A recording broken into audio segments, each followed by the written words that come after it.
O, tapos na tayo guys magpakain ng rabbits natin sa bahay. So, punta naman tayo dun sa kabilang bahay namin at papakainin ko ng aking mga pigs.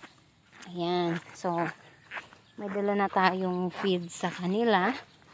Papakainin na natin sila guys kasi ano ni, magpo-4 na. So, para may reserba na sila.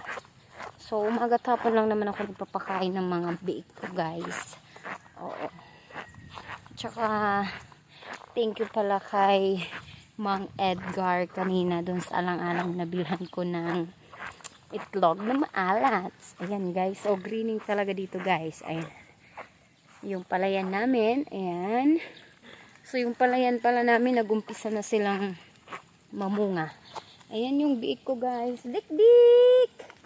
Hello! Shout out! At saka yung mga dikdik ko dito sa koral. Tingnan natin na bago tayo magpakain. Napag muna natin yan. Tingnan natin dito sa koral. Dik! Ayun! Hello! Kamusta kayo dyan? Mga biik. Nag-arrange sila guys mula sa malaki. Pangalawa, tsaka yung mahaba yung iba guys. Ayan o, mahaba. Bigla lang sila guys sumaba. Pansin ko. Umaba kagad yung dalawa guys. Ayan o, tingnan nyo naman. Umaba yung dalawa sa gitna. Tapos ito naman lumaki. Ayan, napahawak. Dik.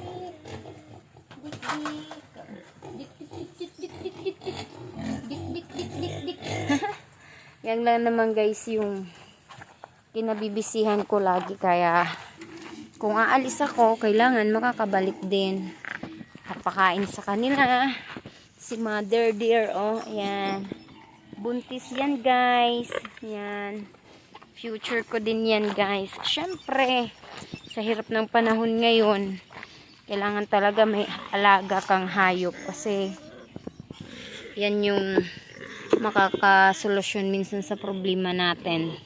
Ayan guys, kung mapapansin nyo, yung nilalagay kong pangsabaw sa ano nila pagkain, galing lang sa bubon guys. Kasi, kailangan kasi pag nag-aalaga ka, kailangan fresh yung tubig na ihahalo mo sa pagkain nila. Kasi kailangan yun nila. Dahil, safe din yun guys para sa makaiwas sa mga sakit.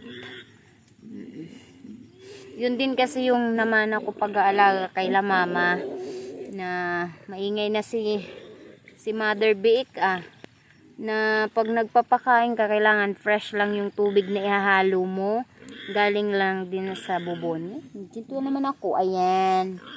So hinahalo ko muna guys yung ano nila, pagkain. Actually guys, yung pagkain ng mga alaga ko, hindi naman sa nagtatanong kayo, no? Pero nagkikwento na lang ako.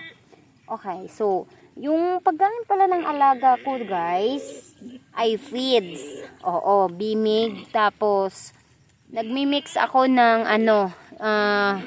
yung tinatawag na tiki-tiki. Dito sa amin. Bale, yun ng palay. Yung pinaka-pino. Oo. So, kadalasan guys, dyan na ako nabili mismo sa mga nagpapagiling hanira humay. Gidiha. Gilingan. So, yun yung hinahalo ko. Tsaka parati pang presko. Ayan. So, na-mix na yan. And then kay mother, dear mix na din. So, papakainin na lang natin sila guys. The boss. So, ayan guys, nakain na si mother dear. Pinakain na natin. So, pupuntahan na lang natin yung kasi nung pinakain ko sila guys, hindi ko na dinala yung cellphone ko kasi naku po baka malaglag katulad nung nangyari nung nakaraan. Nalaglag siya guys. Ayan guys. Nakatingin pa sila sa akin guys. Ayan o. Kumakain na sila guys. Dinner na nila yan. Lunch at saka din. Ay nako. Malaki na kahit papano yung isa kong biik dyan.